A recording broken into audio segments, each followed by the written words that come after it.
আমাৰ পহিলা মাঘত আমাৰ মোটামুটি ভালে আমাৰ যাত্ৰীৰ আগমন চলেছে। আমাৰ ইয়াত মোটামুটি ধৰক 3000 মোটামুটি ধৰক ওপৰত থাকিব। মিনিমাম তাৰমানে ধৰক 3000ৰ পৰা ওপৰত 10,000লৈকে আমাৰ আগত যেনেকৈ হয় সেনেকুৱাভাৱে আমাৰ ইয়াত মন্দিৰত দৰ্শনাৰ্থী আগমন ঘটে।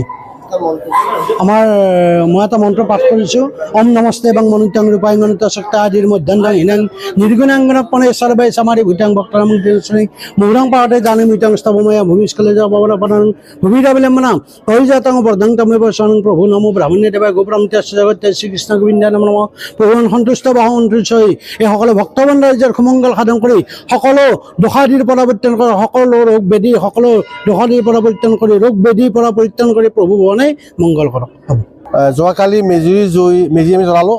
আমি আশা ৰাখিছোঁ মেজিৰ জুইৰ উত্তাপে সকলো অসূয়া প্ৰীতি দূৰ কৰিব আৰু সমাজক একতা দূৰেৰে বান্ধিব পাৰিব। আৰু এই পবিত্ৰ দিন মাঘ মাহৰ প্ৰথম দিনা আমি মন্দিৰলৈ আহিছোঁ আৰু আমি আশা ৰাখিছোঁ আজিৰ এই দিনটোৰ পৰা অসমবাসী সকলোৰে মংগল হ'ব আৰু আমি সকলোৰে মংগল কামনা কৰিছোঁ। এটা পবিত্ৰ মাহ উত্তৰ গুৱাহাটী পঞ্চতীৰ্থৰে ভৰ্তি হৈ আছে। উত্তৰ গুৱাহাটীত বিভিন্ন যাত্ৰী আহে। ইতিমধ্যে আপোনালোকৰ মন্দিৰ পৰিচালনা সমিতিৰ সম্পাদকে ক'লে আজিৰ দিনটোত 25,000 বা 30,000 মানুহ গোট খাব। আমি আশা ৰাখিছোঁ সকলোৱে সুশৃংখলভাৱে প্ৰভু ভগৱানৰ আশীৰ্বাদ গ্ৰহণ কৰিব আৰু সকলোৰে মংগল হ'ব। আজি মাঘৰ আজি প্ৰথমটো দিন আৰু এই প্ৰথমটো দিনত এই ঐতিহ্যমণ্ডিত দৌলগোবিন্দ মন্দিৰত যথেষ্ট সংখ্যক ভক্তৰ ভিৰ ইতিমধ্যেই আৰম্ভ হৈছে।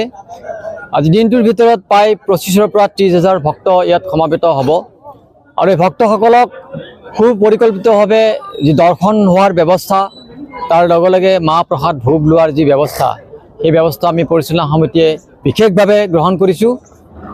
আৰু যিসকল ভক্ত ইয়াত আহিব তেওঁলোকৰ যদি কোনো অসুবিধা নহয় তাৰ প্ৰতিও আমি লক্ষ্য ৰাখিম আৰু এই ক্ষেত্ৰত সকলো ভক্তৰ আমি সহযোগিতা কামনা কৰিছোঁ আৰু আহি থকা সময়বিলাকত সকলোৰে যাতে সুখ আৰু সমৃদ্ধি বৃদ্ধি পায়, সকলো যাতে সমিল মিলেৰে আমি থাকিব পাৰোঁ, গতিকে সমূহ অসমবাসী ৰাইজলৈ আমি দৌলগোবিন্দ মন্দিৰ পৰিচালনা সমিতিৰ পৰা শুভেচ্ছা জ্ঞাপন কৰিছোঁ। তাৰ লগে লগে সকলোৰে শান্তি কামনা কৰি মহাপ্ৰভুৰ শ্ৰীচৰণত প্ৰাৰ্থনা জনাইছোঁ।